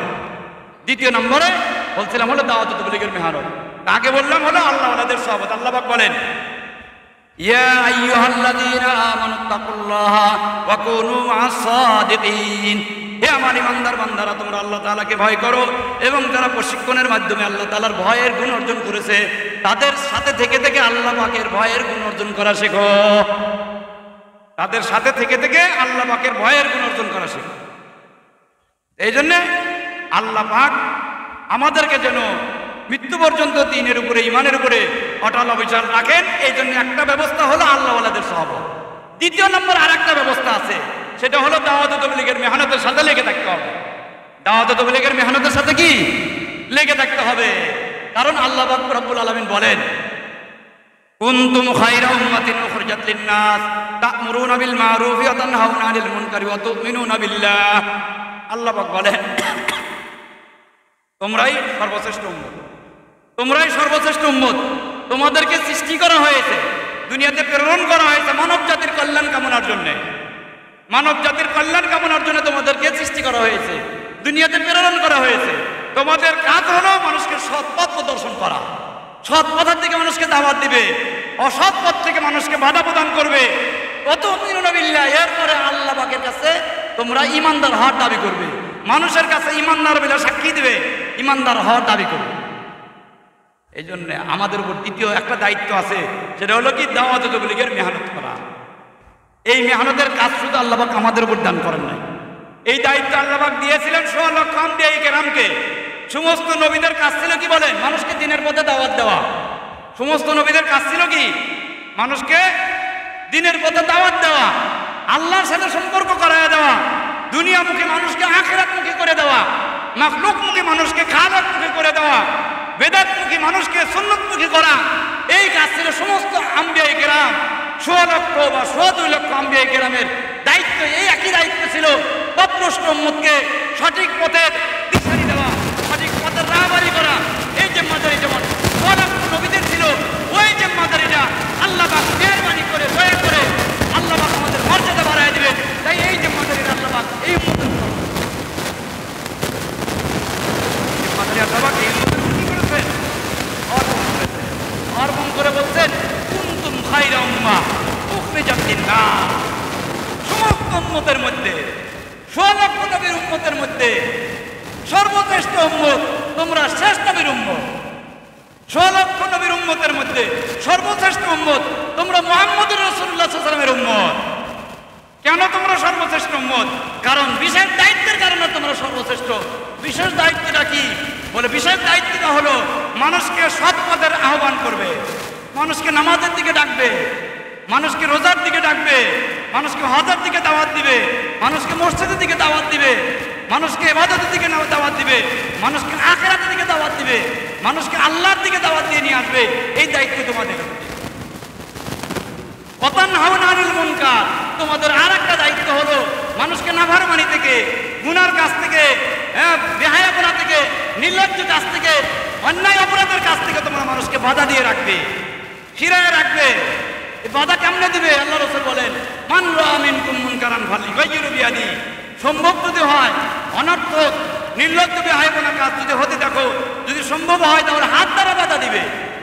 সম্ভব হলে হাত দ্বারা বাধা দিবে। হাত দ্বারা যদি বাধা দেওয়া সম্ভব না হয়, ফাবিলিসানি, অন্তর জবান দ্বারা বাধা দিবে, বুঝাবে, বুঝায় তাদেরকে গুনার কাছ থেকে বিরত রাখার চেষ্টা করবে। যদি জবান দ্বারা বাধা দেওয়া যদি সম্ভব না হয়, তাহলে অন্তর দ্বারা ওই খারাপ কাজকে ঘৃণা করবে। ওই খারাপ কাজকে কি করবে? ঘৃণা করবে। রাসূল বলেন ওয়াযালিকা আযআফুল ঈমান, এটা হলো ঈমানের সর্বনিম্ন স্তর, এর নিচে আর কোনো স্তরই না। এজন্য একটা জিম্মাদারি, আর একটা জিম্মাদারি আল্লাহ পাক আমাদের উপর অর্পণ করেছেন, সেটা হলো মানুষকে দ্বীনের পথে দাওয়াত দেওয়া, আল্লাহর দিকে মানুষকে দাওয়াত দেওয়া, মানুষকে আখিরাতের দিকে, আখিরাতের ফিকির মানুষের ভিতর পয়দা করা। দুনিয়ার মানুষ যেন সব আল্লাহর সাথে সম্পর্ক কায়েম হয়, সব মানুষ যেন আল্লাহমুখী হয়, মসজিদমুখী হয়, সুন্নতমুখী হয়, ঈমানমুখী হয়, আমলমুখী হয়। এই জন্য ফিকির করার, এই দাওয়াত দেওয়া আল্লাহ পাক, এই জিম্মাদারি আল্লাহ পাক আমাদের উপর অর্পণ করেছেন। আর বলেছেন আল্লাহ পাক ওমান আহসানু কাওলাম মিম্মান দাআ ইলাল্লাহি ওয়া আমিলা সালিহান ওয়া ক্বালা ইন্নানী মিনাল মুসলিমিন। ওই ব্যক্তির কথার চাইতে ভালো কথা কার হতে পারে? যে ব্যক্তি আল্লাহর দিকে মানুষকে ডাকে। ওমান আহসানু কাওলাম মিম্মান দাআ ইলাল্লাহি ওয়া আমিলা সালিহান ওয়া ক্বালা ইন্নানী মিনাল মুসলিমিন। ওই ব্যক্তির কথার চাইতে ভালো কথা কার হতে পারে? যে ব্যক্তি আল্লাহর দিকে মানুষকে ডাকে এবং নিজেও নেক আমল করে এবং বলে যে আমি মুসলমানদের মধ্যে হতে আমি একজন। ওই ব্যক্তির কথার চাইতে আর ভালো কথা কারো হতে পারে না। মানে আল্লাহ পাকের কাছে দুনিয়ার মধ্যে সবচেয়ে পছন্দনীয় কথা হলো আল্লাহর দিকে ডাকার কথা, আখিরাতের দিকে মানুষকে ডাকার কথা, ইবাদতের দিকে মানুষকে ডাকার কথা, ঈমানের দিকে মানুষকে ডাকার কথা, সুন্নতের দিকে ডাকার কথা। এই কথাটা আল্লাহ পাকের কাছে পছন্দনীয় কথা। ওমান আহসানু কাওলাম মিম্মান দাআ ইলাল্লাহি ওয়া আমিলা সালিহান ওয়া ক্বালা ইন্নানী মিনাল মুসলিমিন। ওই ব্যক্তির কথার চাইতে ভালো কথা কার হতে পারে? যে মানুষকে আল্লাহর দিকে ডাকে। এজন্য আল্লাহর দিকে ডাকা, এটা যে ডাকে সে আল্লাহ পাকের প্রিয় হয়ে যায়। যে আল্লাহর দিকে ডাকে সে আল্লাহর কি হয়ে যায়? প্রিয় হয়ে যায়। এই যে মানুষ আল্লাহর দিকে মানুষকে ডাকে, এই মানুষটাকে বলা হয় দায়ী। এই মানুষকে কি বলে? দায়ী। বলে দায়ীর দোয়া আল্লাহ পাক নবীদের দোয়ার মতো কবুল করে। যে মানুষকে আল্লাহর দিকে ডাকে সে হয় দায়ী। দায়ীদের দোয়া আল্লাহ পাক নবীদের দোয়ার মতো কবুল করে। নবীদের কিয়ামতের ময়দানে এক একজন নবী বিশাল বড় বড় উম্মত নিয়ে হাসরের ময়দানে যাবে, আল্লাহ পাকের সামনে দণ্ডায়মান উপস্থিত হবে। তদ্রূপ এই নবীর এক একজন দায়ী উম্মত, সেও বিশাল বিশাল উম্মত নিয়ে, উম্মতের একটা বহর নিয়ে, উম্মতের একটা কাফেলা নিয়ে সেও হাসরের ময়দানে উপস্থিত হবে। কারা? কোন উম্মত যে দায়ী, সে দাওয়াত দিয়ে দিয়ে কিছু মানুষকে 3 দিনের জন্য বের করছিল, দাওয়াত দিয়ে দিয়ে চিল্লার জন্য বের করছিল, দাওয়াত দিয়ে দিয়ে বিদেশ সফরের জন্য বের করছিল, দাওয়াত দিয়ে দিয়ে নামাজের দিকে নিয়ে আসছিল, দাওয়াত দিয়ে দিয়ে ঘুরার দিকে ফিরে আসছিল। এই কারণে সেও হাসরের ময়দানে তার নবীরা যেমন উম্মত নিয়ে যাবে, ওই দায়ীর সাথে এই মানুষ নবীদের উম্মতের মতো হয়ে দলভুক্ত হয়ে সে হাসরের ময়দানে হিসাব নিকাশ করে জান্নাতে চলে যাবে।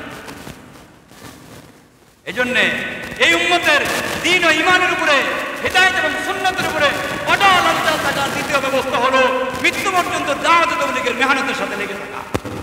মৃত্যু পর্যন্ত দাওয়াত তাবলীগের মেহনতের সাথে লেগে থাকা। কেন? বলে আমি যদি দাওয়াতের কাজ যদি ছেড়ে দেই, তাহলে আমি দাওয়াত দিব, না হলে অন্যের দাওয়াতের ডাকে সাড়া দিব। যদি দাওয়াত দেই তাহলে শয়তান আমার কাছে আসতে পারবে না। শয়তান সবথেকে দায়ীকে ভয় করে বেশি। শয়তান কাকে ভয় করে? দায়ীকে ভয় করে। যে আর একজনকে ডাকে, শয়তান তাকে ধোঁকা দিতে পারে না। শয়তান তাকে কি করতে পারে না? ধোঁকা দিতে পারে না। মুফাসসিরিনে কেরাম, বুজুর্গানে কেরাম বলেন যে দায়ী কোনো আমলের কথা যদি সে আর একজনকে দাওয়াত দেয়, তাহলে অন্তত পক্ষে সে আমল করুক না করুক, যে আমলের দাওয়াত আর একজনকে দিবে, ওই আমলটা তার দ্বারা বাস্তবায়ন হবে, ওই আমলটা তার থেকে ছুটবে না। উদাহরণ দিয়ে বলছেন যে গাড়ির হেল্পার দাওয়াত দেয়, বলে এই যে নাওডুবা গোল চত্বর এখানে বলে বলে ঢাকা ঢাকা ঢাকা ঢাকা, খুলনা খুলনা, চট্টগ্রাম চট্টগ্রাম, এইভাবে বলে কোনো যাত্রী যদি না ওঠে, যে হেল্পার দাওয়াত দিতেছে ডাকতেছে, অন্তত একটা ড্রাইভার আর হেল্পার ঠিকই যায়। যে বলে ড্রাইভার আর হেল্পার, যাত্রী যদি নাও পায়, যারা বলতেছে যেমন তো হয় না যে হেল্পার ডেকে ডেকে নেমে গেছে, গা নেমে যা যাত্রীকে উঠাই দিচ্ছে, এমন কিন্তু হয় না। বলে যে দাওয়াত দেয়, বলে তার আমলটা ঠিকই মজবুত হয়ে যায়। উদাহরণ দিয়ে বলছেন যে এই যে মুয়াজ্জিন আযান দেয়, মানুষকে নামাজের দিকে দাওয়াত দিয়ে নিয়ে আসে, দাওয়াত দেয়, কোনো মুসল্লি যদি নাও আসে, তাও মুয়াজ্জিনের আযান আর ছোটে না, নামাজ ছোটে না। মুয়াজ্জিনের নামাজ অন্তত পক্ষে কি ছোটে না? ছোটে না তো ছোটে না। অনেক সময় ইমাম না থাকার কারণে মুয়াজ্জিন ইমাম হয়ে যায়। ইমাম না থাকার কারণে মুয়াজ্জিন কি হয়ে যায়? ইমাম হয়ে যায়। কি কারণে? মানুষকে নামাজের দিকে দাওয়াত দিছিল, এই জন্য আল্লাহ পাক তার মর্যাদা বাড়ায় দিয়েছেন। তার আমলটা আর ছোট নাই, তার আমলটা এমন মজবুত হয়েছে যে সে ছিল মুয়াজ্জিন, এখন কারণবশত হয়ে গেছে ইমাম। এই জন্যে আমি যদি আমার ভিতরে কোনো গুণ, কোনো নেক আমল, নেক আখলাক, হোসনে আমল যদি আমি আমার ভিতরে পয়দা করতে চাই, কোনো নেক আমল যদি আমার ভিতরে আনতে চাই, নেক সিফাত যদি আমার ভিতরে পয়দা করতে চাই, ওই গুণের দাওয়াত আর একজনকে দিতে হবে। সিস্টেম এমনই, এই উম্মত তার দ্বীনের উপরে, ঈমানের উপরে অটল অবিচল থাকা একটাই সিস্টেম। দ্বিতীয় আরেকটা সিস্টেম হলো দাওয়াত তাবলীগের মেহনতের সাথে লেগে থাকা। দাওয়াত তাবলীগের মেহনত কিন্তু আবার দুইটা দল আছে। একটা উলামায়ে কেরামের দল, আর একটা আছে মাওলানা সাদ সাহেবের একটা দল। আমরা কোন দলে থাকবো বলেন? হক্কানি উলামায়ে কেরামের দলে। আমরা হক্কানি উলামায়ে কেরামের দলের সাথে থাকবো। কারণ উলামায়ে কেরাম, তাদেরকে আল্লাহ পাক ইলমের গুণ দান করছে,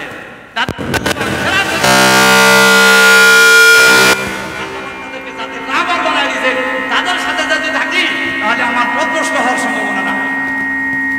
এই জন্য এই উম্মতের দ্বীনের উপর মেহনত আল্লাহ পাক রব্বুল আলামিন নবীকে সম্বোধন করে বলছেন, উম্মত প্রত্যেকটা উম্মতকে বিভিন্ন নির্দিষ্টভাবে এক এক তপ্তওয়ারি জায়গার মেহনতের মৌকা পর্যন্ত উল্লেখ করে বলছেন, ইয়া আইয়ুহাল্লাযীনা আমানু কু আনফুসাকুম ওয়া আহলিকুম নারা। আল্লাহ পাক বলেন, হে আমার ঈমানদার বান্দারা, তোমরা আগে দিন চিল্লা দিয়ে 4 মাস সময় লাগায়া দিন শিখা, উলামায়ে কেরামের সহবতে গিয়া দিন শিখা আগে নিজেকে জাহান্নামের আগুন থেকে বাঁচাও। আগে দিন চিল্লা দিয়া দিন শিখে নিজেকে জাহান্নামের আগুন থেকে আগে নিজেকে বাঁচাও। এরপরে ঘরে তালিমের পরিবেশ কায়েম করে, ঘরে দাওয়াতের পরিবেশ কায়েম করে, মশওয়ারার পরিবেশ ঘরে কায়েম করে তাদের মাঝে তাদেরকেও জাহান্নামের আগুন থেকে বাঁচাও। তাহলে আমি দিন চিল্লা দিয়ে আমি নিজেকে জাহান্নামের আগুন থেকে বাঁচাবো, আমি 4 মাস সময় লাগায়া দিন শিখে নিজেকে জাহান্নামের আগুন থেকে বাঁচাবো, আর নিজের পরিবার পরিজনকেও দিনের উপর উঠাইয়া তাদেরকে জাহান্নামের আগুন থেকে বাঁচাবো। এটা আমার দায়িত্ব। এটা আল্লাহ পাক বলেন, কু আনফুসাকুম ওয়া আহলিকুম নারা। আল্লাহ পাক দ্বিতীয় আয়াতে বলেন, ওয়ানজির আশিরাতাকাল আকরাবিন।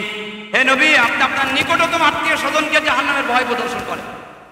আপনি আপনার নিকটতম আত্মীয় স্বজনকে জাহান্নামের ভয় প্রদর্শন করেন। এই জন্য বুজুর্গানে কেরাম বলেন, এই জন্য মাসে 3 দিন সময় লাগায়া পাশের মহল্লায়, পাশের এলাকায় গিয়া তাদেরকেও দিনের পথে মানুষকে দাওয়াত দেওয়া, এটা জিম্মাদারি। লিতুনজিরা উম্মুল কুরা ওয়া মান হাওলাহা, নিজের দেশের মানুষকে, নিজের শহরের মানুষকে দিনের পথে দাওয়াত দেওয়া। এই জন্য তিন চিল্লা বের হয়ে নিজের শহরের এবং দেশের মানুষকে দিনের পথে দাওয়াত দেওয়া আল্লাহ পাক জিম্মাদারি দিয়েছে। এরপরে আল্লাহ পাক রব্বুল আলামিন নবীকে সম্বোধন করে বলেন, ওমা আরসালনাকা ইল্লা কাফাতাল লিন-নাসি বাশীরা ওয়া নাযীরা, আমি আপনাকে জগৎবাসীর মানুষের হেদায়েতের জন্য জান্নাতের সুসংবাদ দানকারী, জাহান্নামের ভয় প্রদর্শনকারী হিসাবে আমি আপনাকে দুনিয়াতে প্রেরণ করেছি। আল্লাহ পাক কোরআনে এই আয়াতে বলেন, কুনতুম খায়রা উম্মাতিন উখরিজাত লিন-নাস, আমি তোমাদেরকে সর্বশ্রেষ্ঠ উম্মত করে সৃষ্টি করেছি, দুনিয়াতে প্রেরণ করেছি মানুষের কল্যাণের জন্য, মানুষকে সৎ পথে আহ্বান করার জন্য।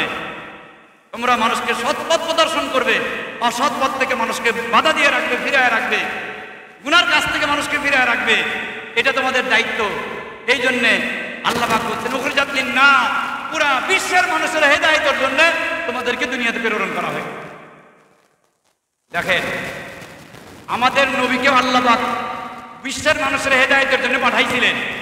বিশ্বের মানুষের হেদায়েতের জন্য আমাদের নবীকে আল্লাহ পাক পাঠাইছিলেন। পাঠায়া আল্লাহ পাক আমাদের নবীকে দিয়ে কিন্তু সারা দেশে সফর করানো হয়। আল্লাহ পাক বললেন, আমি আপনাকে জগৎবাসী মানুষের হেদায়েতের জন্য পাঠাইছি। এই কথা বলে মাত্র 63 বছর হায়াত দিয়ে মক্কা মদিনার সফর করায়া, সর্বোচ্চ দূরের সফর তবুকের সফর, মদিনা শরীফ থেকে 800-900 কিলোমিটার দূর, এই 900 কিলোমিটার দূরে নবীজির এই তবুকের সফর করায়া নবীজিকে দুনিয়া থেকে উঠায় নিয়ে গেলেন। আর আল্লাহ পাক বললেন, আমি জগৎবাসী মানুষের হেদায়েতের কাজ নেওয়ার জন্য আমি আপনাকে দুনিয়াতে প্রেরণ করেছি। তাহলে জগৎবাসী মানুষের হেদায়েতের কাজ তো পুরোপুরি নিলেন না। যদি কিয়ামত পর্যন্ত যদি নবীকে হায়াত দিতেন আর সারা বিশ্ব যদি নবীকে দিয়ে দাওয়াতের কাজ করাইতেন, তাহলে না হায়াত জিন্দা হইত। মাত্র 63 বছর হায়াত দিয়ে মক্কা মদিনার সফর করায়া নবীজিকে আল্লাহ পাক উঠায় নিলেন, তাহলে তো আয়াত তো জিন্দা হইল না। আল্লাহ পাক বলেন, আমি নবীকে সৃষ্টি করেছিলাম পুরো পৃথিবীর মানুষের হেদায়েতের জন্য, কিন্তু মাত্র 63 বছর হায়াত দিয়ে আর মক্কা মদিনার সফর করায়া আমি তাকে আসমানে উঠায় নিয়ে আসছি, আমার কাছে আমি নিয়ে আসছি। কিন্তু এই বাকি দেশের সফর আর কিয়ামত পর্যন্ত উম্মতের কানে কানে, দাঁড়ে দাঁড়ে, ঘরে ঘরে, বারে বারে যাওয়ার এই জিম্মাদারি আমি আল্লাহ পাক তোমাদের উপর অর্পণ করেছি। এই নবীওয়ালা বাকি কাজ আমি তোমাদের দ্বারা নেব। এই জন্যই তোমাদেরকে সমস্ত উম্মতের মধ্যে শ্রেষ্ঠ উম্মত করে তোমাদেরকে ঘোষণা করেছি। কুনতুম খায়রা উম্মাহ উখরিজাত লিন-নাস তা'মুরুনা বিল মা'রুফ ওয়া তানহাউনা আনিল মুনকারি ওয়া তু'মিনুনা বিল্লাহ, তোমরাই সর্বশ্রেষ্ঠ উম্মত। তোমাদেরকে সৃষ্টি করা হয়েছে মানব জাতির কল্যাণ কামনা, মানব জাতির কল্যাণের জন্য। তোমরা মানুষকে সৎ পথ প্রদর্শন করবে, অসৎ পথ থেকে মানুষকে বাধা প্রদান করবে। এই জন্য জিম্মাদারি আল্লাহ পাক আমাদের উপর অর্পণ করেছেন। এক জিম্মাদারি হলো নিজেকে জাহান্নামের আগুন থেকে বাঁচানো। নিজেকে জাহান্নামের আগুন থেকে বাঁচাইতে হবে কেমনে? হাক্কানি উলামায়ে কেরাম, বুজুর্গানে কেরামের সহবতে থেকে, তাদের সান্নিধ্য থেকে নিজের অন্তরাত্মাকে সাফ করে পাক করায়া, নিজের আধ্যাত্মিক লাইনে মেহনত করে নিজেকে আখিরাতমুখী এবং আল্লাহ বেলায়েতের অর্থাৎ ওলি আল্লাহর স্তরে নিয়ে পৌঁছাইতে হবে। নিজেকে আল্লাহর ওলি বানাইতে হবে। দ্বিতীয় নম্বর হলো নিজেকে 3 চিল্লা 4 মাস সময় লাগাইয়া দিন শিখে নিজেকে নিজের দিনের দায়ী বানাইতে হবে। এরপরে আমাদের দ্বিতীয় দায়িত্ব হলো দিন শুধু নিজে পালন করলে হবে না, নিজের পরিবার, নিজের ছেলে সন্তান তাদেরকেও দিনদার বানানোর ফিকির করতে হবে। আমার ছেলে মেয়ে যদি নামাজ না পড়ে, আমার এই নামাজ আমার মুক্তির জন্য যথেষ্ট না। আল্লাহ পাক বলেন, আকিমুস সালাত, নামাজ কায়েম করো। নামাজ কায়েম হলো নিজে পড়া, নিজের পরিবার পর্যন্তও নামাজ পড়ানোর জন্য তাকিদ দেওয়া। আমরা অনেক অভিভাবক এমন আছি যে আমরা নামাজ পড়ি, নিজের স্ত্রী নামাজের জন্য তাদেরকে উৎসাহিত করি না, তাকিদ দেই না, তাদেরকে শাসন করি না, নিজের ছেলে মেয়েদেরকে নামাজের কথা বলি না। অথচ কত গুরুত্বপূর্ণভাবে বলা হয়েছে। আল্লাহ রাসূল শরীয়তে বলছেন, তুমি তোমার সন্তানকে, তুমি তোমার ছেলেকে 7 বছর বয়সে নামাজের আদেশ করো, 10 বছর বয়স হইলে তাকে শাসনের মাধ্যমে হলে তাকে নামাজ পড়তে বাধ্য করো। 10 বছর বয়সে পিতা হলে নামাজ পড়াও। আল্লাহ রাসূল বলেন, তুমি বিবাহ, তুমি যে ঘরে যে সদস্য নিয়ে আনবে, নতুন সদস্য, এই 4টা গুণ সাধারণত মানুষ দেখে। সুন্দরী দেখে, সম্পদ দেখে, বংশ দেখে, দিন দেখে। তুমি আর কোনো কিছু দেখতে যাবা না। যদি সবকিছু মিলা যায় ভালো, আর যদি অন্ততপক্ষে দিন পায়, দিনকে বাজার না যে তুমি বিবাহ করবা। তুনকাহুল মারআ লিআরবাঈন লিমালিহা ওয়া লিহাসাবিহা ওয়া লিজামালিহা ওয়া লিদীনিহা ফাসবার বিজাতিদ দ্বীন তারিবাত ইয়াদাক। যদি তুমি দিন দেখে বিবাহ করো তাহলে তোমার দুনিয়ার জীবন আখিরাতের জীবন উভয় জীবন তোমার মঙ্গলময় হবে, সফলকাম হবে। এই জন্যে আমার স্ত্রী প্রথম দায়িত্ব হলো তাকে ঘরে সদস্য বানানোর আগেই দিনদার দেখে সদস্য বানানো। এরপরে সদস্য হওয়ার পরে বলে তাকে সবসময় দিনের উপর চালানোর জন্য, পরিচালনা করার জন্য ফিকির করা, দিনের দাওয়াত দেওয়া, নিজের ছেলে মেয়েদেরকে দিন শিখানো, দিনী এলেম শিখানো, সহিশুদ্ধভাবে কোরআন শিখানো, এটা আমাদের দায়িত্ব। বলে আমার নিজের পরিবার, নিজের ছেলে সন্তান তাদেরকে দিনের দাওয়াত দিলাম, তাদেরকে দিনের পথে নিয়ে আসলাম। বলে এরপরে নিজের আত্মীয় স্বজন আপনজন তাদেরকে দিনের পথে আনার দায়িত্ব আমার। নিজের আত্মীয় স্বজন আপনজন তাদেরকে দিনের পথে নিয়ে আসতেছি, এরপরে আমার দায়িত্ব আমার পাড়া প্রতিবেশীদেরকে দিনের পথে দাওয়াত দিতে হবে, তাদেরকেও দিনের লাইনে ফিকির করতে হবে, তারাও যেন জাহান্নামের আগুন থেকে বাঁচতে ফিকির করতে হবে। এই জন্য আল্লাহ পাক বলেন নিজে বাঁচো, নিজের পরিবার বর্গকেও জাহান্নামের আগুন থেকে বাঁচাও। এখন যদি আমি দেখি এখানে এক জায়গায় আগুন জ্বলছে, এই আগুনের ভিতরে আমার প্রতিবেশী পড়ে যেতেছে, আমার নিকটতম পরিবারের একটা সদস্য আগুনের গর্তে পড়ে যেতেছে, তাহলে আমরা কি পরিমাণ অস্থির হয়ে যাবো তাকে বাঁচানোর জন্য। বলে এই দুনিয়ার আগুনের চাইতে এখন মারা গেলে সে কবরের জাহান্নামের আগুনে জ্বলবে, কবরের শাস্তি ভোগ করবে, কিন্তু এই কবরের শাস্তি থেকে বাঁচানোর জন্য, জাহান্নামের শাস্তি, জাহান্নামের আগুন থেকে বাঁচানোর জন্য কোনো ফিকির আমার ভিতর নাই। আমার বাড়ির চুলার আগুনে যদি কেউ পড়ার সম্ভাবনা থাকে, হঠাৎ কোনো গর্তে আগুনে পড়ার সম্ভাবনা থাকে, সেখান থেকে বাঁচানোর জন্য কি ফিকিরমান থাকি আমরা। কিন্তু এখন মারা যাওয়ার পরে কবরে সাপ বিশ্ব কামড়াবে, জাহান্নামের আগুনে জ্বলবে, এই জাহান্নামের আগুন থেকে বাঁচানোর জন্য কোনো ফিকির আমরা তো মন করি না। এই ফিকির আমাদের। এই জন্যে শুধু নিজে নামাজ পড়লে হবে না, নিজের পরিবার বর্গকেও নামাজি বানানোর জন্য ফিকির করতে হবে, না হলে আল্লাহ পাকের কাছে হিসাব দিতে হবে। শুধু আমার নামাজ আমার নাজাতের জন্য যথেষ্ট না। আমি যদি তাদেরকে দিনের মধ্যে দাওয়াত না দেই, তাহলে হাশরের ময়দানে তারা আল্লাহ পাকের কাছে আমাদের বিরুদ্ধে মামলা করবে, নালিশ করবে, আর আল্লাহ পাক আমাদেরকে বলে তাদেরকেও জাহান্নামে দিবেন। তাদের অভিভাবক হিসেবে আমরা তাদেরকে দিনের পথে দাওয়াত দেই না, এই কারণে আমাদেরকেও জাহান্নামে দিবে।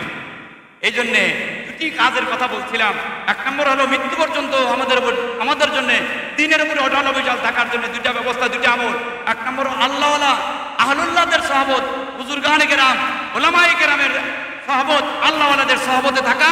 দ্বিতীয় নম্বর হলো দাওয়াত তাবলীগের মেহনতের সাথে মৃত্যু পর্যন্ত লেগে থাকা। আল্লাহ পাক রব্বুল আলামিন আমাদের সবাইকে হক্কানি ওলামায়ে কেরাম, বুজুর্গানে কেরামের সহবতে থেকে জীবন পরিচালনা করার, দাওয়াত তাবলীগের মেহনতের সাথে লেগে থেকে দ্বীনের কাজ করার তৌফিক দান করুক। ওয়া আখিরু দাওয়ানা আলহামদুলিল্লাহি রাব্বিল আলামিন।